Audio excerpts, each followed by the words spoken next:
adalah gembalaku, takkan kekurangan aku.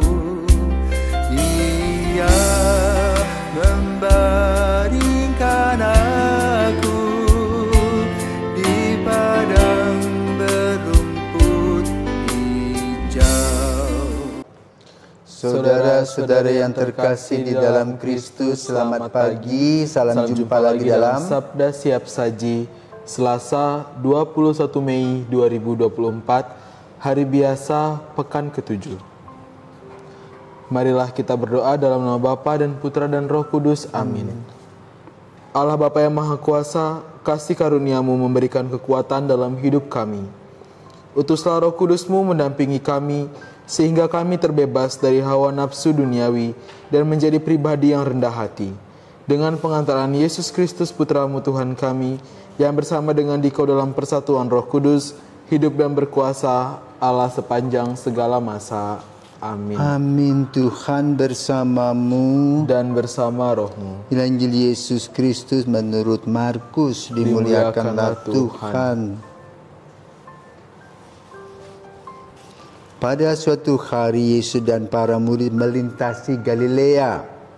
Yesus tidak mau hal itu diketahui orang, sebab ia sedang mengajar para murid. Ia berkata, Putra manusia akan diserahkan ke dalam tangan manusia dan mereka akan membunuh dia. Tetapi setelah 3 hari ia akan bangkit. Mereka tidak memahami kata-kata itu, namun segan menanyakannya kepada Yesus. Kemudian Yesus dan para murid tiba di Kapernaum. Ketika sudah berada di rumah, Yesus bertanya, apa yang kalian perbincangkan tadi di jalan? Tetapi mereka diam saja, sebab di tengah jalan tadi mereka mempertengkarkan siapa yang terbesar di antara mereka. Lalu Yesus duduk dan memanggil ke-12 murid, katanya kepada mereka, orang yang ingin menjadi yang terdahulu, hendaklah menjadi yang terakhir dari semuanya dan menjadi pelayan semua orang. Yesus lalu memanggil seorang anak kecil ke tengah-tengah mereka. Kemudian ia memeluk anak itu dan berkata kepada mereka, barang siapa menerima seorang anak seperti ini demi namaku, dia menerima aku. Dan barang siapa menerima aku, sebenarnya bukan aku yang mereka terima, melainkan dia yang mengutus aku. Demikianlah sabda Tuhan. Terpujilah Kristus. Baik, terima kasih Romo. Selamat pagi Romo. Pagi Leon. Romo, saya ingin bertanya nih Romo, bagaimana sih Romo cara menemukan atau cara menumbuhkan rasa rendah hati di dalam diri kita masing-masing, Romo? Nah begini, selamat pagi para pisawan, selamat pagi Leon. Pagi Romo. Yesus mengajarkan kepada para murid agar mereka rendah hati. Kenapa? Karena ketika orang naik daun, ya, ketika orang diangkat, jadi juga kepalanya ke atas. Kesombongan yang terjadi. Ini yang diuraikan di dalam Injil pada hari ini. Para murid merasa mapan tinggal bersama dengan Yesus karena setiap kali pergi kemana saja dielu-elukan. Dan mereka mendapatkan apa? Kenyamanan. Lalu lupa motivasi. Maka lalu Yesus mengingatkan, hey, mengikuti aku bukan senang-senang, ya, tapi banyak pengorbanan. Tapi mereka tidak memahami kenapa. De facto yang mereka alami adalah kemana Yesus datang, orang bawa ini, bawa itu, bawa ini, bawa itu. Sudah. Ada makanan juga langsung Yesus dan para murid lebih dulu. Yang lain nunggu belakangan. Jadi boleh katakan kehadiran Yesus itu melahirkan status quo para murid. Mapan, nyaman, damai sejahtera, terkenal. Dan itu dilanjutkan juga pada zaman sekarang. Maka orang sering membicarakan tentang bagaimana para pelayan gereja itu punya jet. Ya, alasannya bisa terbang kemana-mana untuk mewartakan kabar gembira. Bisa membius 10.000 orang sekaligus. Ya, punya uang banyak. Nah, sering orang mempunyai motivasi menjadi pelayan gereja untuk apa? Punya berlian, punya duit banyak, bisa menyekolahkan anaknya ke luar negeri. Maka lalu lupa orang-orang gelandangan yang kecil yang datang sudah tidak masuk hitungan. Maka bacaan pada hari ini mengajak kita untuk melihat kembali. Gereja Katolik mempunyai sebuah rumusan. Ya. Rumusannya adalah 3 kaul, terutama para biarawan-biarawati. Kemiskinan, kemudian ketaatan.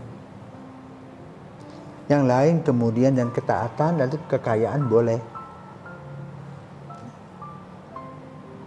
Tetapi lalu dengan kekayaan orang sering lupa mewartakan kabar gembira. Ya. Dengan motivasi ingin kaya, maka bergaulnya hanya dengan orang-orang high class. Yang kecil menyapa pun tidak jawab. Inilah yang terjadi. Karena itu kita kembali kepada Injil pada hari ini.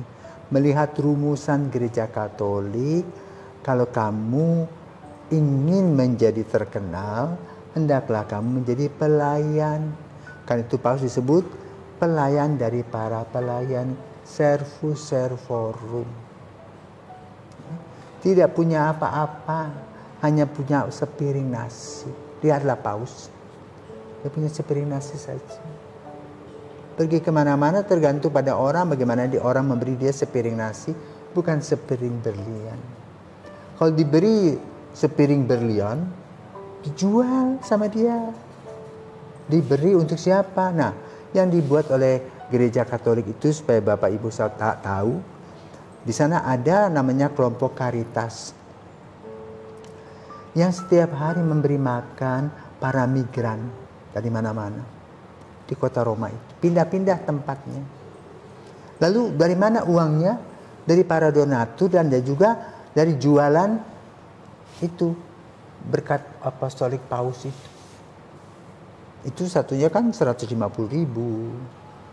juta. Itu dibuat, dikumpulkan untuk memberi makan mereka para migran. Inilah kekasihan yang dilaksanakan oleh gereja Katolik tiap hari sampai hari ini.